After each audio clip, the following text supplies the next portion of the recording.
Document. Part 1. The sky above Earth had changed. It wasn't the usual blue or gray that people were used to seeing. Instead, an unnatural shadow loomed over cities, oceans, and forests alike. A massive alien vessel hovered silently in the atmosphere, its size incomprehensible to the human eye.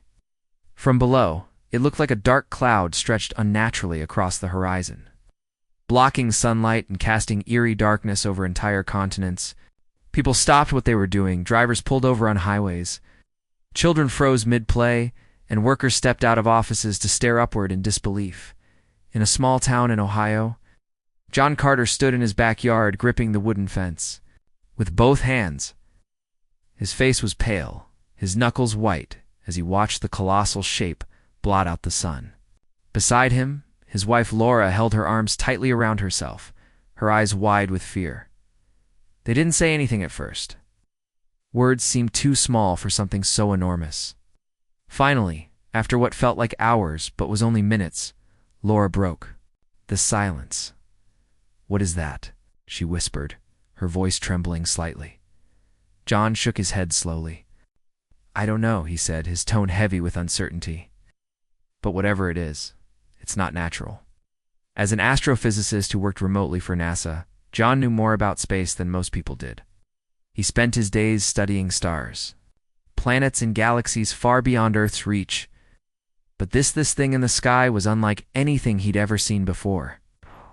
It wasn't just big. It radiated a sense of power and purpose that made his stomach churn.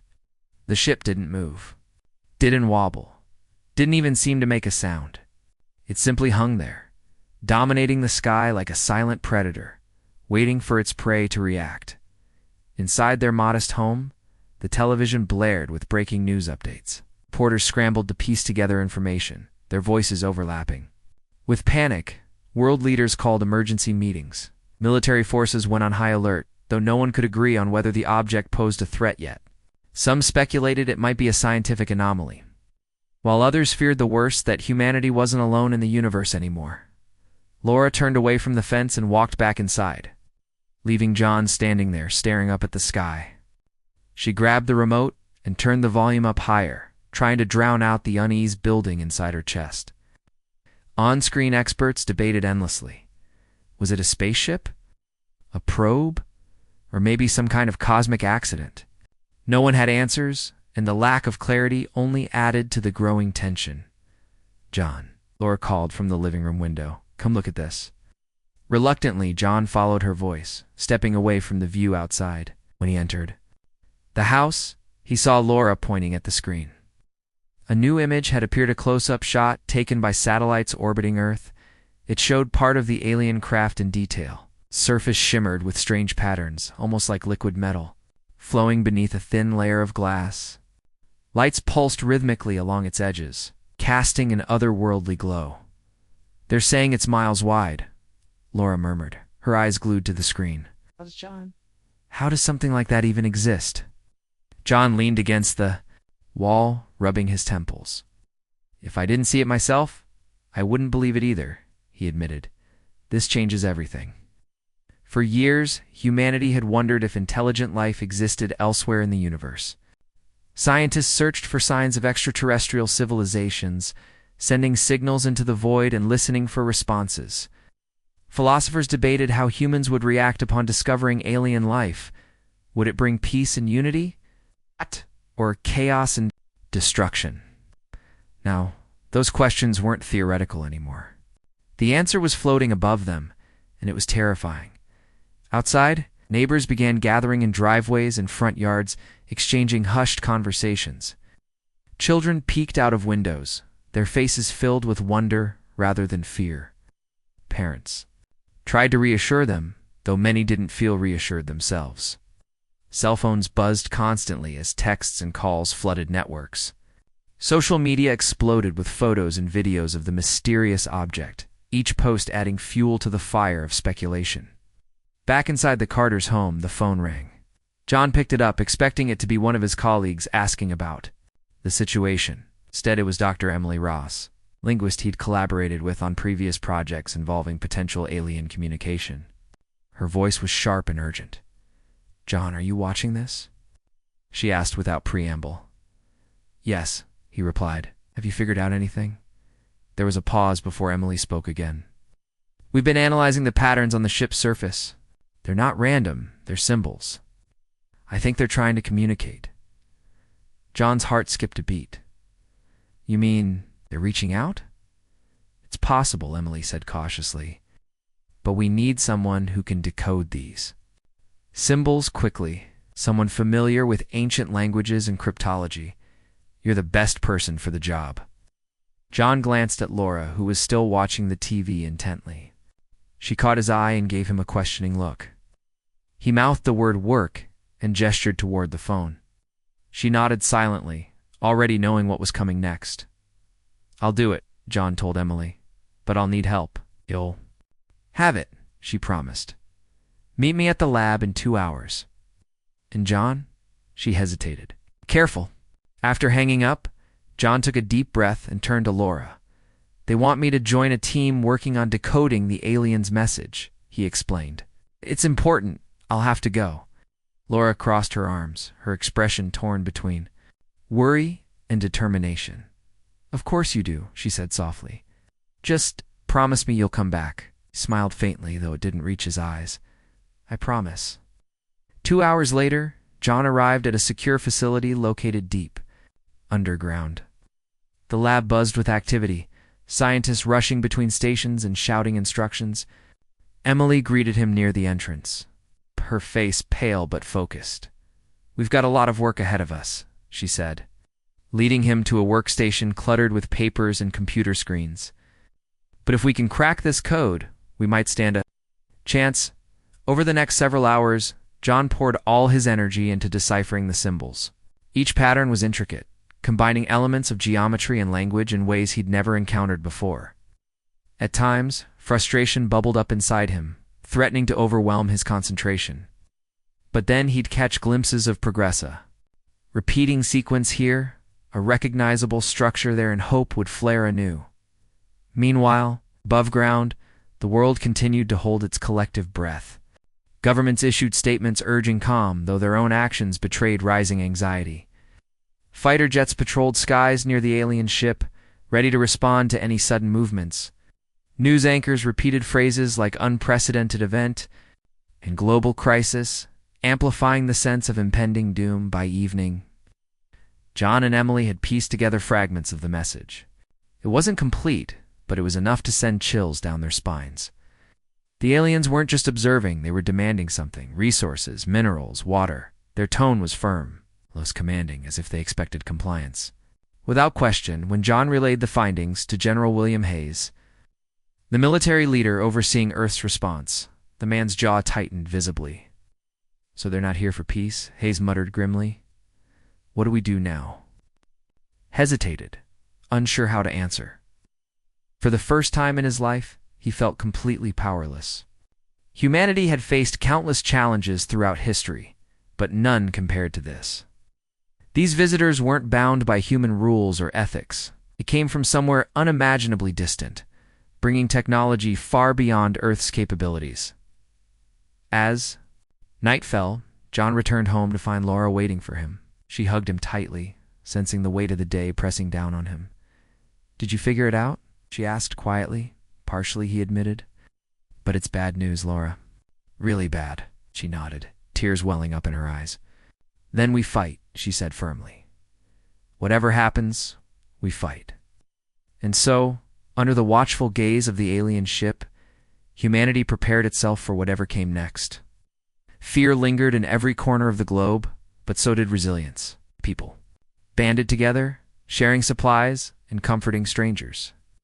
Leaders strategized, soldiers trained, and scientists worked tirelessly through the night. No one knew what tomorrow would bring, but one thing was certain: humanity wasn't going down. Without a fight. Document. Part 2. The morning after John's late-night decoding session began with a heavy silence.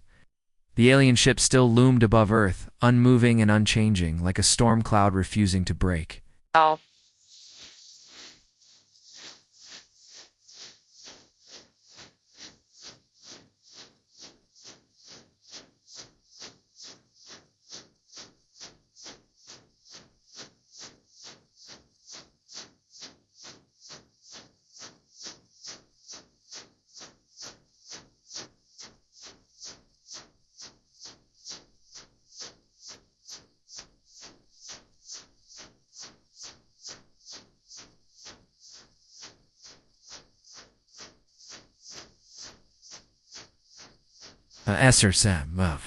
The same sight they had gone to bed with, darkness stretching across the skies, broken only by the faint glow of the ship's pulsing lights. It was as though the universe itself had paused, holding its breath while humanity waited for what would happen next. John Carter sat at the kitchen table in his small Ohio home, sipping coffee that had long gone cold. His mind raced with questions he couldn't answer. What did the aliens want? Why had they chosen Earth? And most importantly, why hadn't they responded to any of humanity's attempts at communication yet? He glanced over at Laura, who was packing food into a bag for him to take to the lab. Her movements were deliberate but slow, her face pale with exhaustion. "You didn't sleep much, did you?" Laura asked without looking up. "Not really," John admitted. "Too much on my mind." She stopped what she was doing and turned to face him, her hands resting on the counter. "I know this is hard, John, but you're doing everything you can. That's all anyone can ask of you." He nodded, though her words offered little comfort. There was a weight pressing down on him, heavier than anything he'd ever felt before. This wasn't just about solving a puzzle or completing a project. Lives depended on his work, millions, maybe billions of lives. If he failed, it wouldn't just be his career on the line. It could mean the end of humanity itself. At the secure facility where John worked, the atmosphere was tense. Scientists moved quickly between stations, their faces pale and drawn from lack of sleep. Dr. Emily Ross stood near a large screen displaying the alien symbols John had been deciphering. She tapped her pen against her notebook, deep in thought. When John arrived, she greeted him with a nod and gestured for him to join her. "We've got more data," Emily said, pointing to the screen. "The patterns are shifting slightly. Every few hours, I think they're trying to refine their message." John frowned as he studied the symbols. They looked familiar now, almost like pieces of an intricate jigsaw puzzle coming together. Over the past day, he and Emily had managed to translate fragments of the transmission, piecing together a rough idea of what the aliens wanted: minerals, water, resources essential for survival, but not just survival. These weren't requests made out of desperation. They were demands, delivered with an air of authority that left no room for negotiation. "What happens if we don't comply?" John asked quietly. Emily hesitated, her expression grim. "I don't know. But based on what we've seen so far, I don't think ignoring them is an option." As the scientists worked tirelessly to decode the rest of the message, governments worldwide scrambled to respond. Emergency meetings took place in secret bunkers and war rooms, leaders debating how best to handle the situation. Some argued for immediate military action, believing that showing strength might deter further aggression. Others pushed for diplomacy, insisting that humanity should try to communicate peacefully before resorting to violence. In Washington, D.C., General William Hayes paced back and forth in a dimly lit conference room. Maps and satellite images covered the walls, showing the positions of the alien ship and its smaller drones. Military advisors whispered among themselves, offering strategies and contingency plans. But Hayes knew none of them truly understood the scale of the threat they faced. Earth's weapons were advanced, yes, but compared to the technology displayed by the invaders, they seemed primitive. "They're testing us," Hayes muttered under his breath, "seeing how we'll react." Two of his aides approached cautiously. "Sir, the president wants to address the nation tonight. Should we prepare a statement?" Hayes shook his head. "Not yet. We need more information first. Until then, tell everyone to stay quiet." While the politicians and generals debated, ordinary people struggled to cope with the reality of the situation. In cities and towns across the globe, life had ground to a halt. Schools closed, businesses shut down, and streets emptied as fear spread like wildfire. Social media was flooded with rumors and conspiracy theories, each one wilder than the last. Some claimed the aliens had come to save humanity from itself, while others insisted they were here to wipe out the human race entirely. Laura spent most of her time glued to the news, watching reporters deliver updates that offered little reassurance. Every hour brought new developments or lack thereof. Each passing moment felt like an eternity.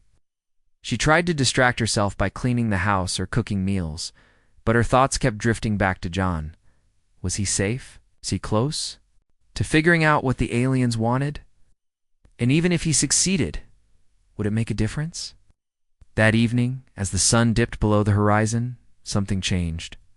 A sudden burst of static crackled through radios and televisions worldwide, interrupting broadcasts mid-sentence. For a brief moment, panic surged as people wondered if the aliens had finally attacked. Then the static cleared, replaced by a low, rhythmic hum. It wasn't music or speech. It was something else entirely. Sound unlike anything humans had ever heard before.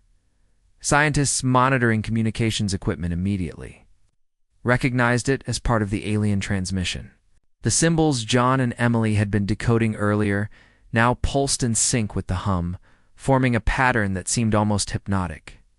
Across the globe, researchers gathered around screens, frantically analyzing the data. Within minutes, John received a call from Emily. "They're sending another message," she said urgently. "It's different this time. More direct." John rushed back to the lab, his heart pounding. By the time he arrived, Emily and her team had already begun translating the new transmission.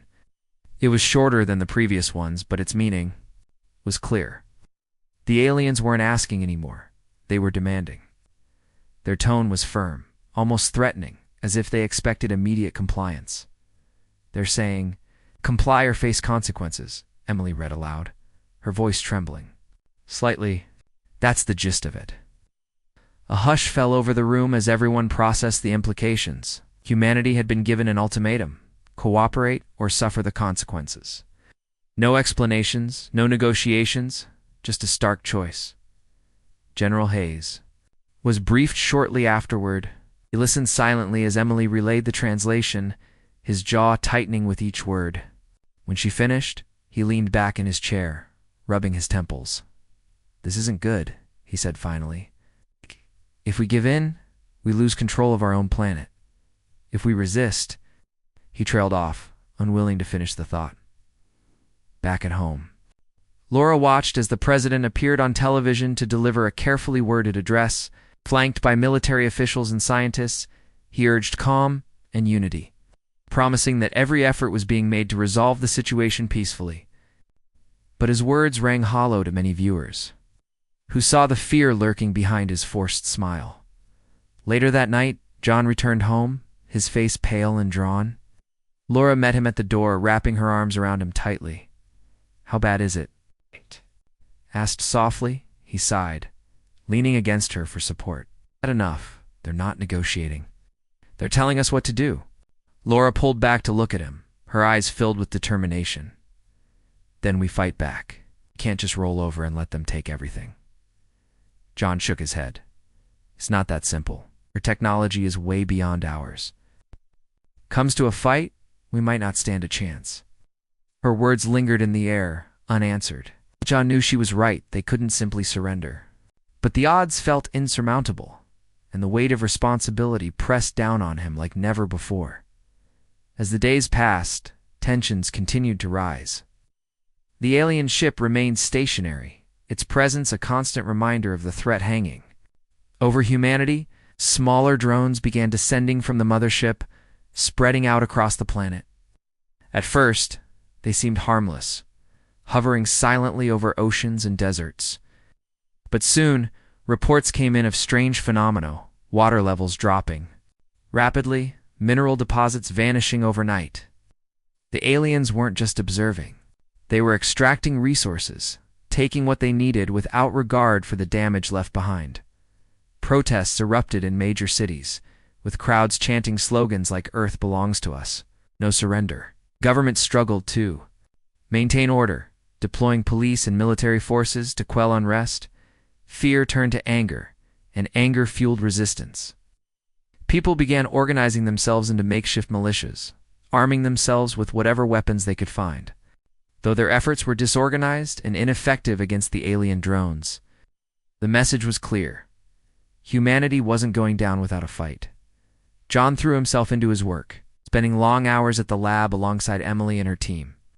Together, they refined their understanding of the alien language, uncovering subtle nuances that hinted at internal divisions within the invaders. Not all of them agreed on how to handle humanity, it seemed. Some factions viewed humans as obstacles to be removed, while others saw potential value in cooperation. This discovery gave John a glimmer of hope. If the aliens weren't united, perhaps there was a way to exploit their weaknesses, but hope was a fragile thing, easily shattered.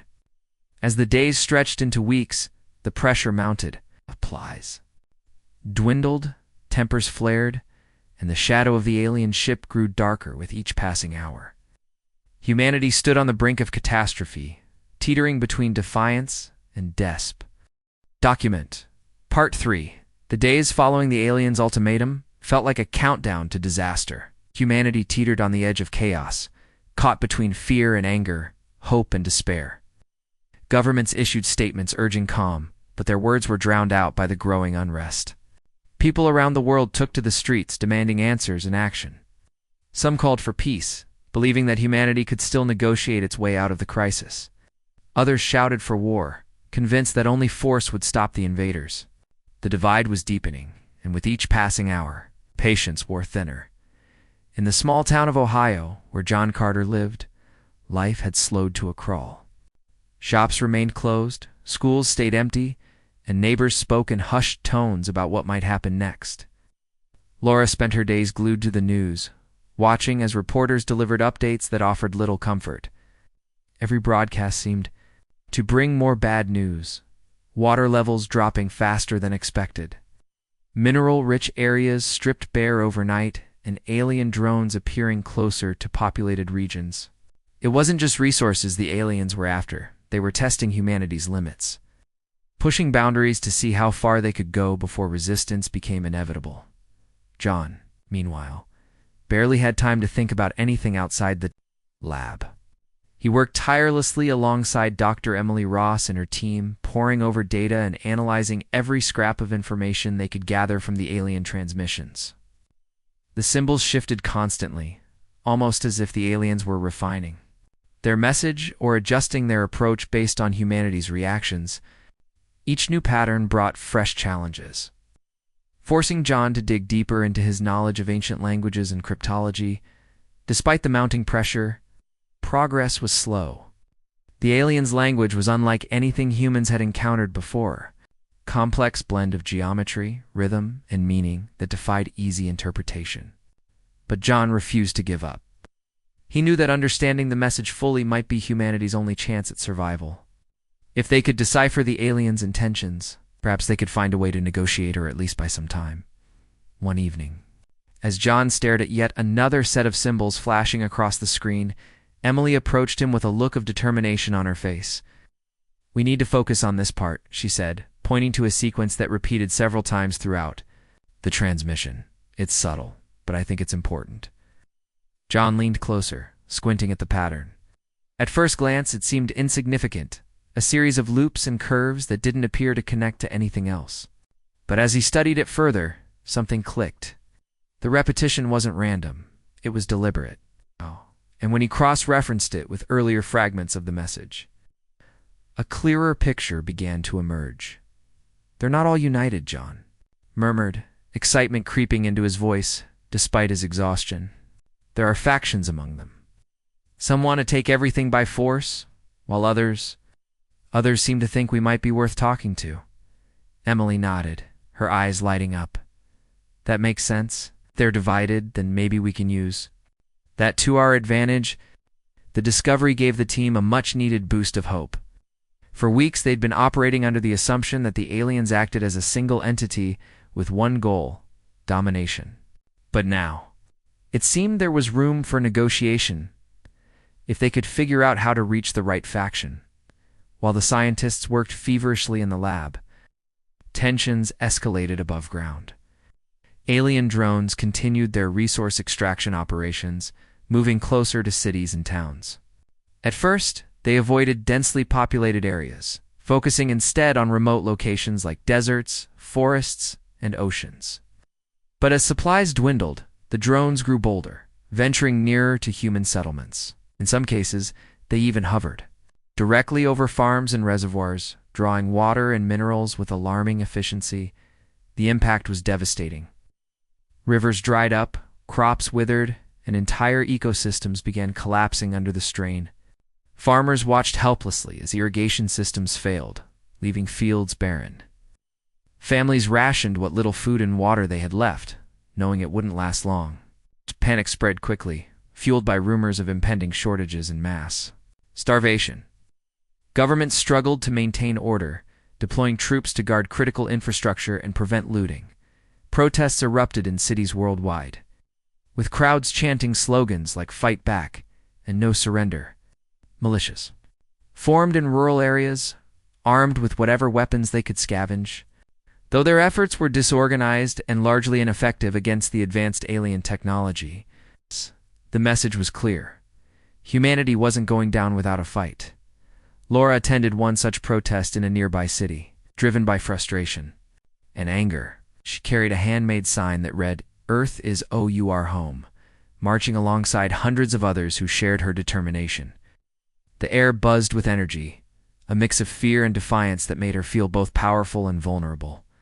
As she looked around at the faces of strangers, some young, some old, all united by a common cause, she felt a surge of pride. Humanity might be outmatched, but it wasn't broken yet. When Laura returned home later that evening, she found John sitting at the kitchen table, staring blankly at a cup of coffee. His face was pale, his eyes bloodshot from lack of sleep. She asked softly. She sat down across from him, studying his face. "You're doing everything you can, John. That's all anyone can ask of you." "I know," he replied, though his tone suggested otherwise. "But what if it's not enough? What if we run out of time?" Laura reached across the table, taking his hand in hers. "Then we fight. No matter what happens, we don't give up." "Okay." Her words lingered in the air, offering a fragile sense of reassurance. John nodded, though doubt still lingered in his mind. He wanted to believe her to believe that humanity could overcome this, but the odds felt insurmountable. Back at the lab, the team worked late into the night, fueled by caffeine and sheer willpower. They focused on the newly discovered factional divisions within the alien ranks, hoping to identify potential allies among the invaders.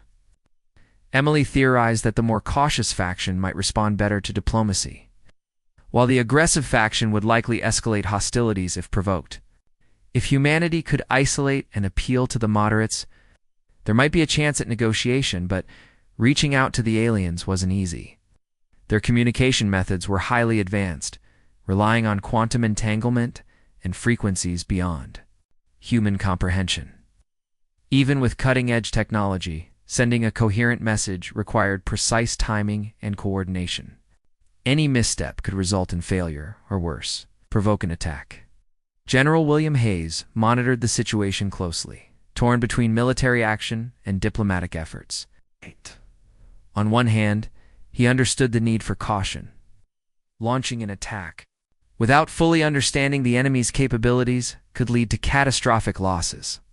On the other hand, patience was wearing thin.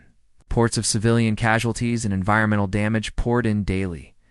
Fueling public outrage and demands for retaliation, Hayes convened an emergency meeting with his top advisors, laying out two options: continue attempting peaceful negotiations or authorize a preemptive strike against the alien drones. The debate was heated, with arguments flying back and forth. Some believed striking first would send a strong message, demonstrating humanity's resolve.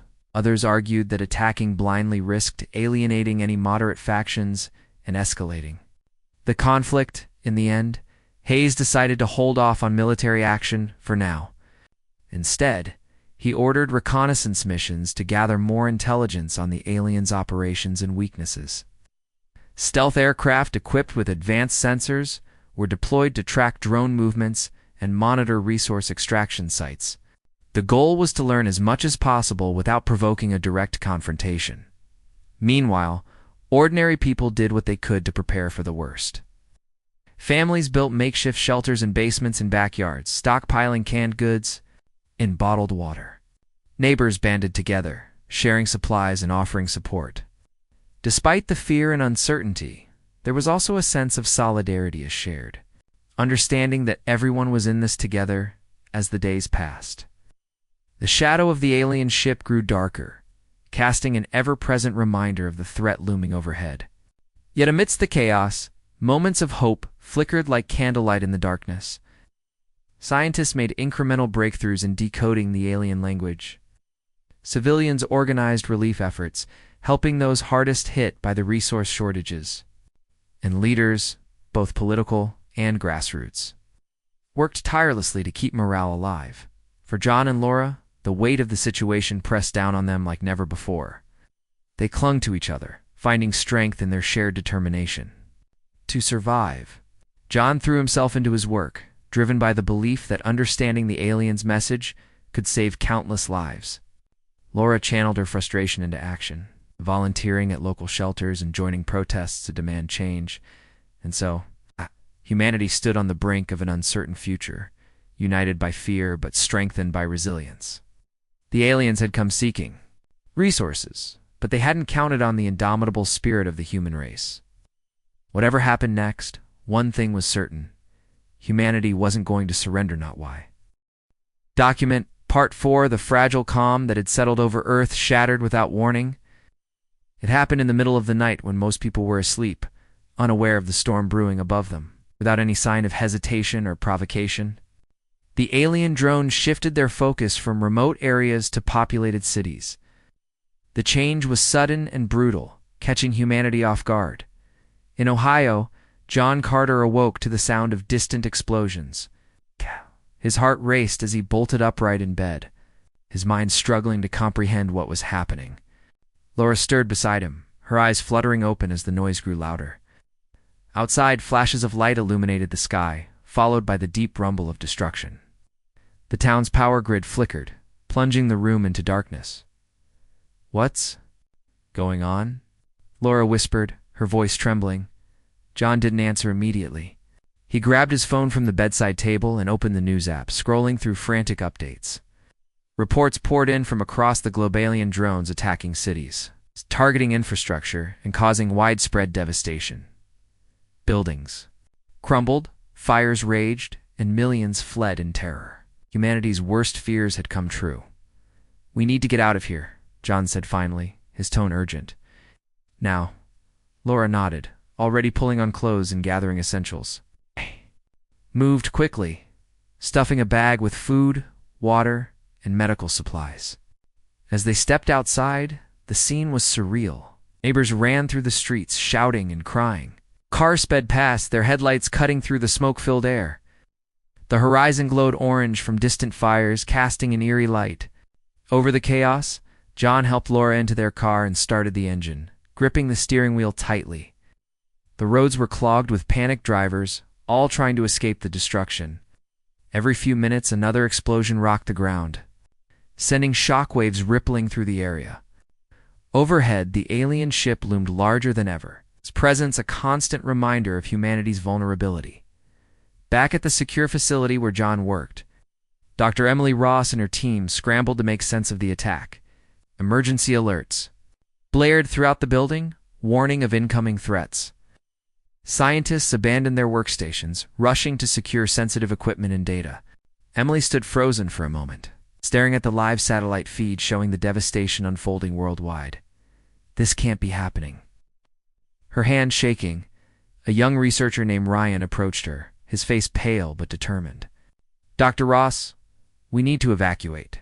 It's not safe here." Emily shook her head, snapping out of her daze. "No, we stay. If we leave now, we lose everything we've worked for. This is our chance to figure out why they're doing this, to stop them." Ryan hesitated but nodded reluctantly. Together, they gathered the remaining staff and barricaded themselves inside the lab. The facility had been designed to withstand disasters, but no one knew if it could hold up against alien weapons. As the hours passed, the scale of the attack became clear. Cities burned, bridges collapsed, and entire neighborhoods were reduced to rubble. Military forces launched counterattacks, deploying fighter jets and missiles in desperate attempts to defend against the drones. But Earth's weapons proved useless against the invaders' advanced technology. Missiles exploded harmlessly before reaching their targets, and planes were shot down within seconds of engaging the enemy. General William Hayes, watched the battle unfold from a command center deep underground. Screens displayed real-time footage of the carnage, each frame more horrifying than the last. Casualty numbers climbed rapidly, overwhelming hospitals and emergency services. Billions perished in a matter of hours, and there was no end in sight. "Sir, we're losing too many units," one of his aides reported grimly. "Our forces are being annihilated." Hayes clenched his fists, frustration boiling inside him. "Keep fighting," he ordered, though he knew it was futile. "We can't let them win without a fight." Outside, civilians bore the brunt of the assault. Families huddled together in basements and bomb shelters, praying for survival. Others fled on foot, carrying whatever they could salvage from their homes.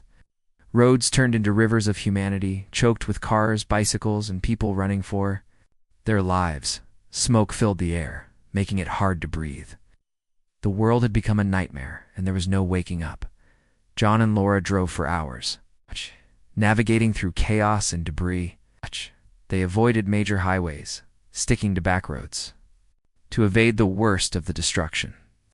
Along the way, they saw sights that would haunt them forever: burning buildings, abandoned vehicles, and bodies lying motionless in the streets. Each image etched itself into their memories, a testament to the horrors humanity was enduring. Eventually, they reached a rural area untouched by the attacks so far. An old farmhouse stood isolated amidst fields of corn, its windows dark and quiet. John pulled into the driveway, scanning the surroundings cautiously. The house belonged to a friend who had moved away years ago, leaving it vacant. It wasn't much, but it offered temporary shelter, a place to regroup and plan their next move. Inside, the air was musty and dust covered every surface. Laura set about clearing space while John checked the pantry for food. There wasn't much, some canned goods and bottled water, but it would keep them alive for a while. As they worked, neither spoke, their minds consumed by the enormity of what was happening. Hours later, John sat alone in the living room, staring at his laptop. Despite the distance from the facility, he managed to connect to the secure network. Accessing updates from Emily and her team, their messages painted a bleak picture. The aliens showed no signs of stopping, and humanity's defenses were crumbling. Yet amid the despair, there was a glimmer of hope. Emily believed the factional divisions among the invaders might still offer a chance for negotiation if they could find a way to communicate directly with the moderates. John typed a response, urging them to continue their efforts. "If we can isolate the cautious faction, maybe we can appeal to them," he wrote. "It's our only shot." Laura entered the room quietly, sitting beside him on the couch. She placed a hand on his shoulder, offering silent support. "What's the plan?" she asked softly. He sighed, closing the laptop. "I don't know yet, but I have to go back. They need me at the lab." Her expression hardened. "You can't. It's too dangerous." "I don't have a choice," he replied firmly. "If there's even a small chance we can stop this, I have to try." Tears welled up in her eyes, but she nodded reluctantly. "Then I'm coming with you." "No," he said sharply. "We'll stay here. It's safer." "Safer for who? For me? Or for you?" She shot back, her voice rising. "I'm not letting you face this alone." They argued for several minutes, their voices echoing through the empty house. In the end, John relented, knowing he couldn't change her mind. Laura was as stubborn as he was, and she wouldn't abandon him. Not now, not ever. The next morning, they set out for the lab, driving cautiously through the desolate landscape. The closer they got to the facility, the more evident the destruction became.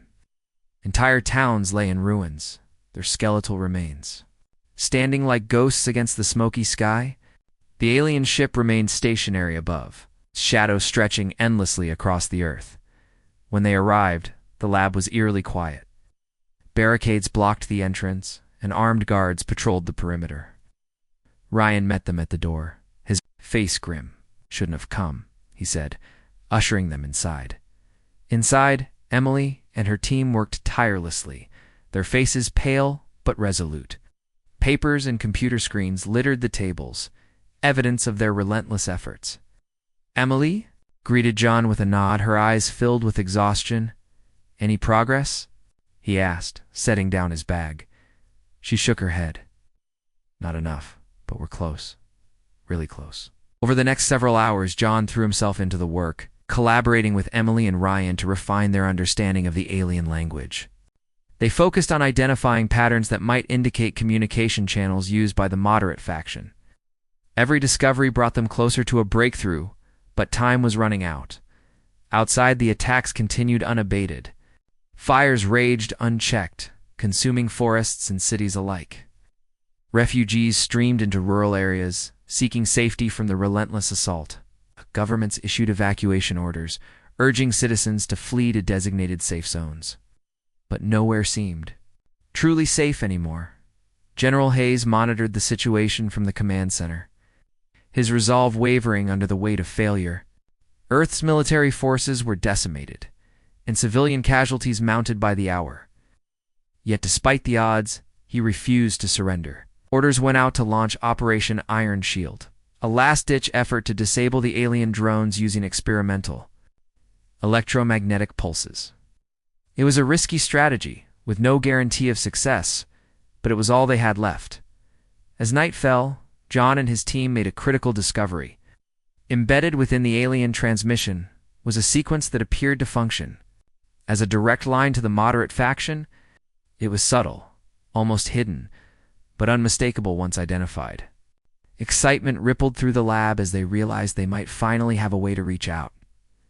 Emily nodded, already typing commands into the system. Together, they crafted a response, translating human words into the complex symbols of the alien language.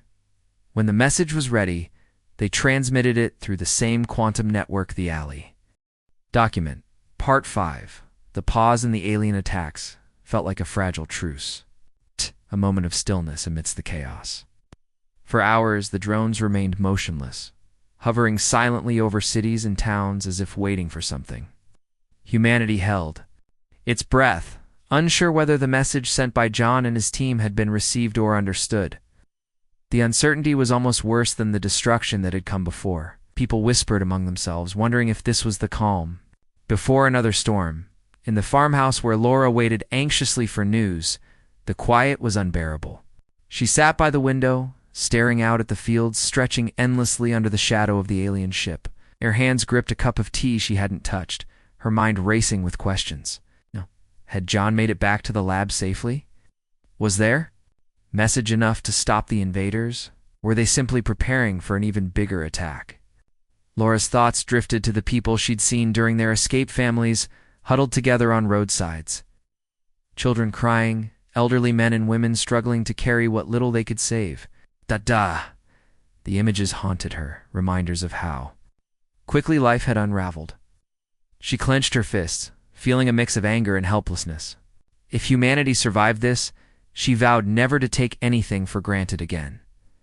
Meanwhile, the secure facility, John and his team worked tirelessly, analyzing every detail of the aliens' response or lack thereof. Energy as scientists poured over data, searching for clues about what the invaders might do next. Emily stood near the main screen, her eyes fixed on the live satellite feed showing the dormant drones. Her expression was unreadable, a mask of determination hiding the fear bubbling beneath the surface. "They're not moving," Ryan observed, breaking the tense silence. "But why?"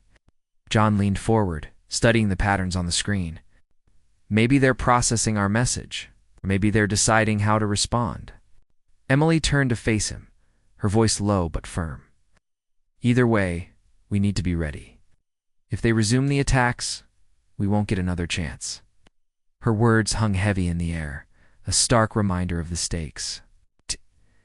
Everyone in the room knew failure wasn't an option, not when billions of lives depended on their success. The pressure weighed on them like a physical force, pressing down with each passing second as the hours dragged on. General William Hayes monitored the situation from the command center. His advisors updated him constantly, reporting on the status of military forces and civilian casualties. Though the attacks had stopped, the damage was catastrophic. Cities lay in ruins, infrastructure was crippled, and millions of displaced. People wandered aimlessly, searching for shelter and safety. Hospitals overflowed with the injured, and food and water supplies dwindled dangerously low. Hayes stared at the map spread across the table, his jaw tight with frustration. Operation Iron Shield was ready to launch, but without clear intelligence. On the alien's next move, he hesitated to give the order. Attacking blindly risked escalating the conflict further, potentially alienating any moderate factions within the invaders. Yet doing nothing left Earth vulnerable to another wave of devastation. "We wait," he said finally, his tone leaving no room for argument. "But prepare for the worst." Outside, the world began picking up the pieces at least. Those who could, in rural areas untouched by the attacks, makeshift camps sprang up as refugees gathered in search of safety. Volunteers distributed food and water, while doctors and nurses set up temporary clinics to treat the wounded. Despite the fear and uncertainty, there was also resilience. Neighbors helped neighbors, strangers shared what little they had, and communities came together in ways that reminded everyone what it meant to be human. Back at the lab, John focused on refining their understanding of the alien language. He believed the key to stopping the invaders lay in communication, if they could convince the moderates to intervene. There might still be hope for peace, but time was running out. Supplies were dwindling and morale was faltering. Even the most dedicated scientists struggled to maintain focus as exhaustion took its toll. One evening, as the team reviewed their findings, John noticed something unusual. A faint signal pulsed intermittently within the alien transmission, almost like a heartbeat. It wasn't part of the original message. Instead, it seemed to be a new layer added after their bold ultimatum. Intrigued, he flagged it for further analysis. "Look at this," he said, pointing to the screen. "It's subtle, but it's there." Emily leaned closer, her brow furrowed in concentration. "It's different from the other patterns." "Could it be a response?" Ryan joined them, tapping rapidly on his keyboard. "Let me run some tests. If it's a reply, we need to decode it fast." For the next several hours, the team worked non-stop, dissecting the signal piece by piece. What they discovered shocked them. The pulse wasn't just random noise, it was a question. Translated roughly, it asked, "Asterisk, what is your capability?" Asterisk, John's heart raced as he realized the significance. The aliens weren't dismissing humanity. We're testing them. They wanted to know what humans were capable of, how far they would go to defend their planet. It was a challenge, but also an opportunity. "We need to answer carefully," John said, his voice steady despite the adrenaline coursing through him. "If we show weakness, they'll crush us. But if we bluff too much, they'll see through it." Emily nodded, already drafting a response. Together, they crafted a message designed to project strength while leaving room for negotiation. The translation read, "Asterisk, we adapt, we endure, and we will fight to protect what is ours." Asterisk, before sending the message, John hesitated, glancing at his teammates. "Are we sure about this? Once we send it, there's no turning back?" Ryan placed a hand on his shoulder. "We've got no choice. If we don't stand our ground now, we lose everything." With a deep breath, John pressed the button, transmitting the message through the same quantum network. The room fell silent as they waited for a reaction. Seconds stretched into minutes, each one feeling longer than the last. Then, unexpectedly, the alien drones resumed activity, but not in the way anyone expected. Instead of attacking, they began retreating, pulling back toward the mothership. Across the globe, people watched in stunned silence as the massive vessels ascended higher into the atmosphere. Their movement slow and deliberate, it wasn't a full withdrawal, but it was enough to give humanity a reprieve. In the command center, Hayes received the update with cautious optimism. "They're backing off," he muttered, shaking his head in disbelief. "But why?" his aides exchanged uneasy glances, none of them willing to speculate. Whatever the reason, the temporary ceasefire offered a chance to regroup and plan for the future at the lab. Relief washed over the team, though it was tinged with caution. They knew the aliens weren't gone for good, not yet. But for now, the immediate threat had passed. John slumped into a chair, exhaustion overtaking him. "We did it," he murmured, more to himself than anyone else. Emily smiled faintly, her shoulders sagging with fatigue. For now, but we can't let our guard down. Late that night, John called Laura, his voice cracking with emotion. Worked, he told her. The attacks have stopped for now. She exhaled sharply, tears streaming down her face. Thank God. When are you coming home? Soon, he promised. Just a little longer, as dawn broke over the horizon. The world began to stir once again. Fires smoldered in the distance, and smoke lingered in the air, but the darkness had lifted slightly. Humanity had survived the first wave of the invasion, battered but unbroken. The aliens had underestimated the resilience of the human spirit, and that mistake might just buy Earth the time it needed to prepare for whatever came next. In the days that followed, governments and scientists worked together to fortify defenses and develop strategies. Military bases buzzed with activity as engineers retrofitted weapon systems with experimental technology. Civilians rebuilt what they could, determined to reclaim their lives. Refugees returned to their homes, salvaging what remained and starting. A new John and his team continued their research, convinced that understanding the aliens' language and motivations was the key to long-term survival. They identified weaknesses in the invaders' communication systems, theorizing that disrupting their quantum network could disable their drones. It was a risky plan requiring precision and coordination, but it was the best shot they had. General Hayes authorized the construction of a prototype device based on their findings. Dubbed Quantum Disruptor, the machine aimed to sever the aliens' control over their drones, rendering them useless. Teams of engineers worked around the clock to build and test the device, knowing failure wasn't an option. As the weeks passed, humanity's resolve hardened. People mourned their losses, but refused to give up. Protests evolved into organized movements, demanding unity and action. Militias trained alongside soldiers, preparing for the possibility of renewed conflict. Scientists collaborated across borders, sharing knowledge and resources to combat the shared threat, and somewhere high above the planet, the alien ship loomed silently, watching and waiting. Its presence was a constant reminder of the danger humanity faced, but also of the challenges it had overcome. The invaders may have brought destruction, but they had also ignited a fire within the human race. A fire fueled by hope, defiance, and an unshakable belief in the power of survival. Document. Part 6. The Days Following the Aliens. Temporary retreat were a mix of cautious optimism and relentless preparation.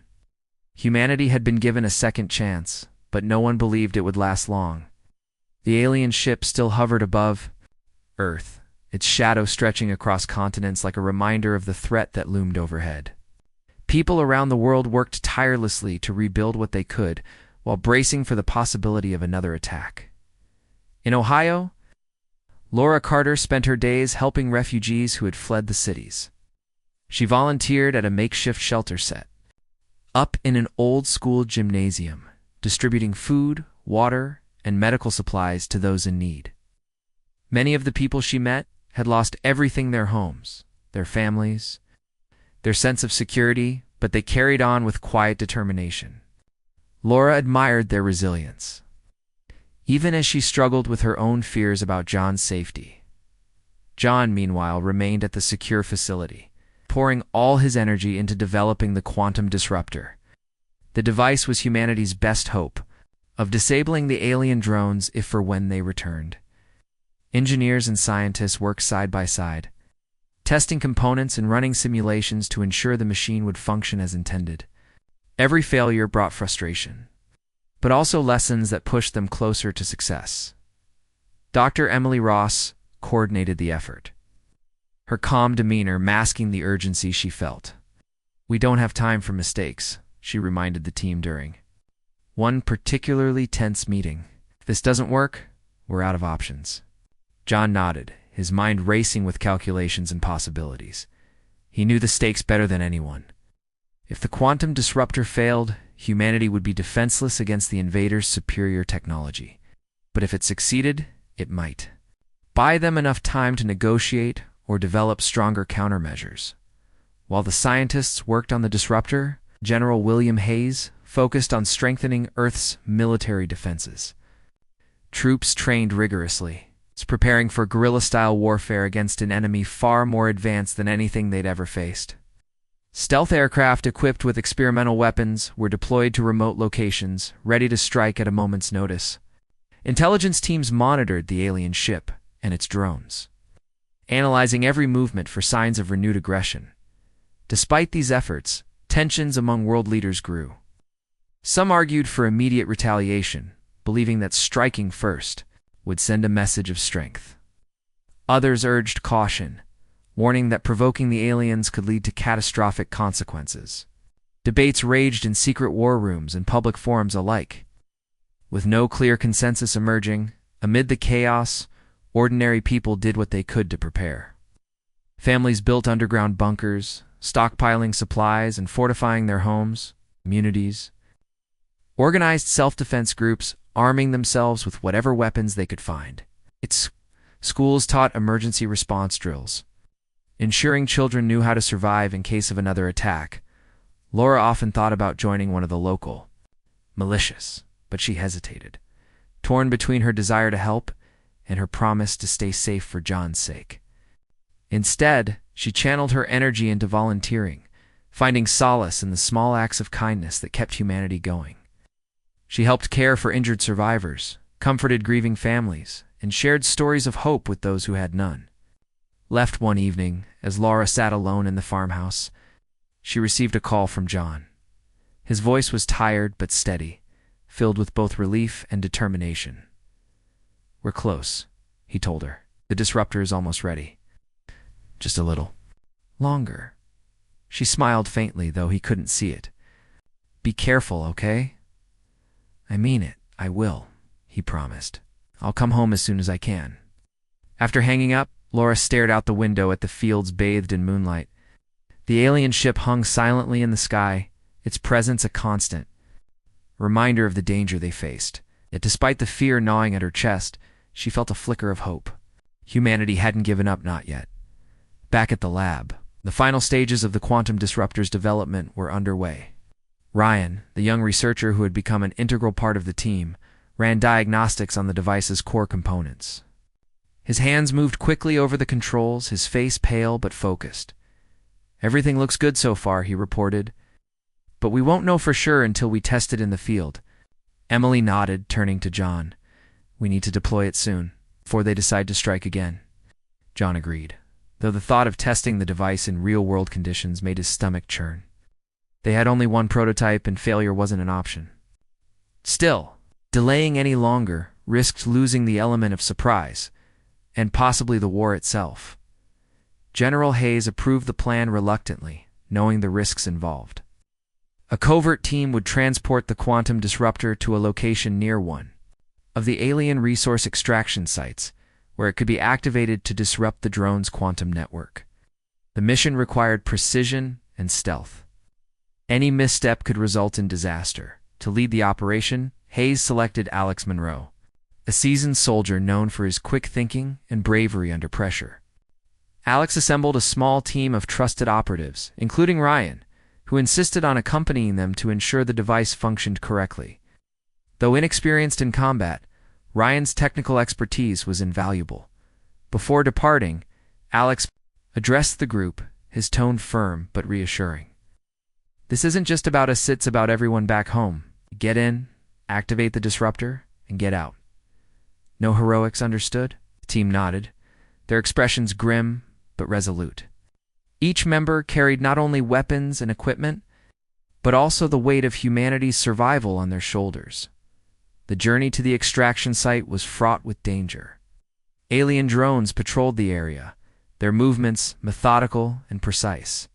The team traveled under cover of darkness, using terrain features to avoid detection. At times they had to crawl through mud and debris, their breaths shallow and hearts pounding. Every sound, every rustle of leaves or snap of twigs felt deafening in the silence. When they finally reached the site was surreal, massive. Machines hummed loudly, extracting minerals from the earth with terrifying efficiency. Drones hovered nearby, overseeing the operation with cold indifference. The air shimmered with heat and energy, making it hard to breathe. Alex signaled for the team to take positions, each member covering a different angle. Ryan crouched behind a boulder, clutching the quantum disruptor tightly. Sweat dripped down his face as he connected the device to a portable power source, his fingers trembling slightly. "Almost there," he whispered, his voice barely audible. Suddenly, a drone turned toward their position, its sensors scanning the area. Alex froze, holding his breath. For a moment, it seemed like they'd been spotted. Then, inexplicably, the drone shifted its focus elsewhere, continuing its patrol without incident. "Now," Alex hissed, motioning for Ryan to activate the disruptor. Ryan pressed the button, initiating the sequence. A low hum emanated from the device, growing louder as it synchronized with the drone's quantum network. Lights flickered along the edges of the machines, and for a brief moment, everything went still. Then, chaos erupted. Drones dropped from the sky, their systems overloaded by the disruption. Extraction machines sputtered and shut down, spewing sparks and smoke into the air. The team cheered quietly, their relief palpable, but their celebration was short-lived. One of the larger drones, unaffected by the initial disruption, locked onto their position. Its weapons charged, glowing ominously as it prepared to fire. "Move," Alex shouted, grabbing Ryan by the arm and pulling him to his feet. The team scattered, diving for cover as blasts tore through the ground behind them. Alex stayed behind, drawing the drone's attention away from the others. He fired repeatedly, his shots bouncing harmlessly off the machine's armored surface. Despite the odds, he managed to disable one of its weapons, buying precious seconds for the rest of the team to escape. "Go," yelled, waving them toward the extraction point. "I'll hold it off." Ryan hesitated, torn between obeying orders and staying to help. But Alex's glare left no room for argument. Reluctantly, Ryan followed the others, tears streaming down his face as explosions rocked the area. By the time the team reached safety, Alex was gone. His sacrifice ensured the mission's success, but the cost weighed heavily on everyone. At the lab, news of his bravery spread quickly, inspiring those who remained to keep fighting as dawn broke over the horizon. The alien ship remained stationary, its drones temporarily disabled. Humanity had won a small victory, but the war was far from over. Document. Part 7. The aftermath of the quantum disruptor's deployment left Earth in a state of cautious relief. But the victory was bittersweet. The device had succeeded in disabling several alien drones and disrupting their resource extraction. Operations proving that humanity could fight back effectively.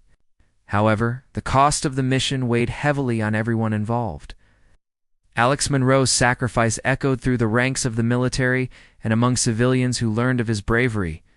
His name became a symbol of hope and determination, a reminder that even in the face of overwhelming odds, humanity refused to give up. In the secure facility where John Carter worked, the mood was somber yet focused. While the team celebrated their success, they knew it was only a temporary reprieve. The aliens would regroup, adapt, and likely retaliate with greater force. Every member of the team understood that their work wasn't done, not by a long shot. They needed to refine the quantum disruptor, improve its range and power, prepare for whatever came next.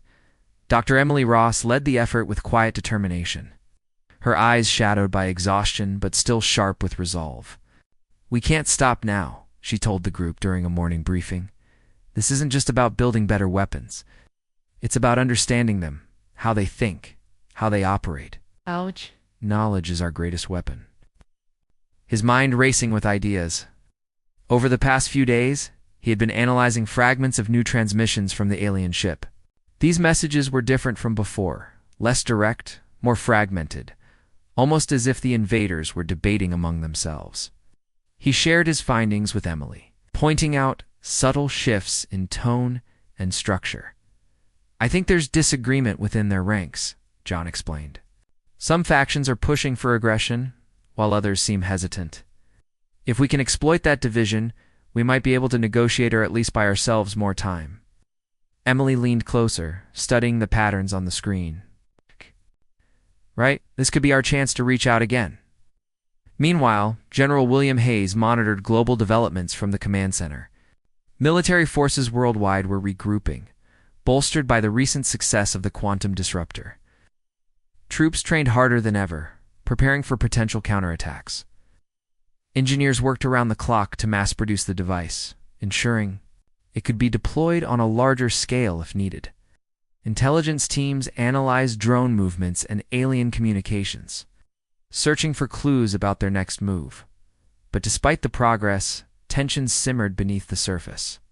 Refugees continued to pour into rural areas, straining already limited resources. Food and water shortages worsened, leading to outbreaks of violence in some camps. Governments struggled to maintain order, deploying police and soldiers to quell unrest. Protests erupted in cities worldwide, with crowds demanding answers and action. Some called for peace negotiations, while others urged immediate retaliation against the invaders. Laura Carter saw the strain firsthand as she volunteered at the makeshift shelter near the farmhouse. Families huddled together, sharing stories of loss and survival. Children played quietly, their laughter tinged with sadness. Laura tried to stay positive, offering words of encouragement and doing what she could to ease the burden. But the weight of the situation pressed down on her, leaving her drained both physically and emotionally. One afternoon, while distributing supplies, Laura met a woman named Sarah who had lost her husband and 2 sons during the initial attack. Her eyes were hollow, her voice barely above a whisper as she spoke. "I don't know how much longer I can keep going," she admitted. Ouch. Clutching a photograph of her family, Laura placed a hand on Sarah's shoulder, squeezing gently. "You're stronger than you think," she said softly. "We all are. We have to keep fighting for them." Sarah nodded, tears streaming down her face. "Thank you," she murmured, "for everything." Moments like these reminded Laura why she stayed involved, even when fear threatened to overwhelm her. Helping others gave her purpose, a reason to push forward despite the uncertainty. She thought often of John, wondering how he was holding up under the pressure. Though they spoke briefly each night, his calls were brief and distracted, filled with updates about the project and assurances that he was safe.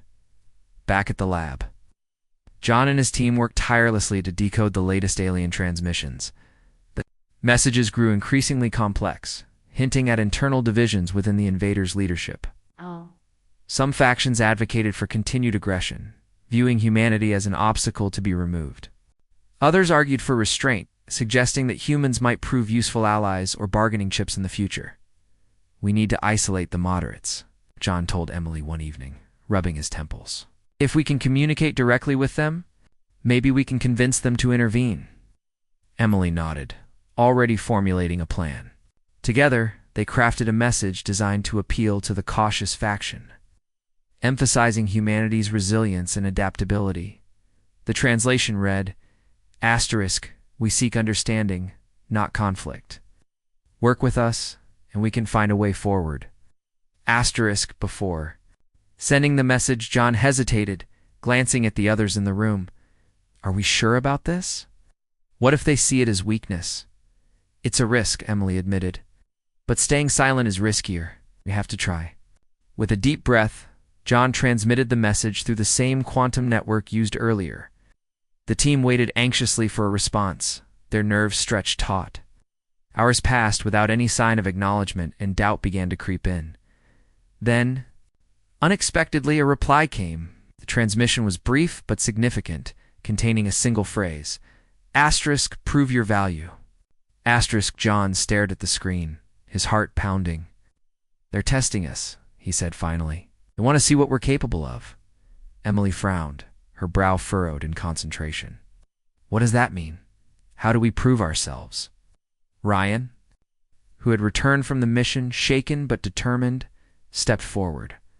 "Maybe they want results, something tangible. It's like another demonstration of the disruptor." John shook his head. "No, that's not enough.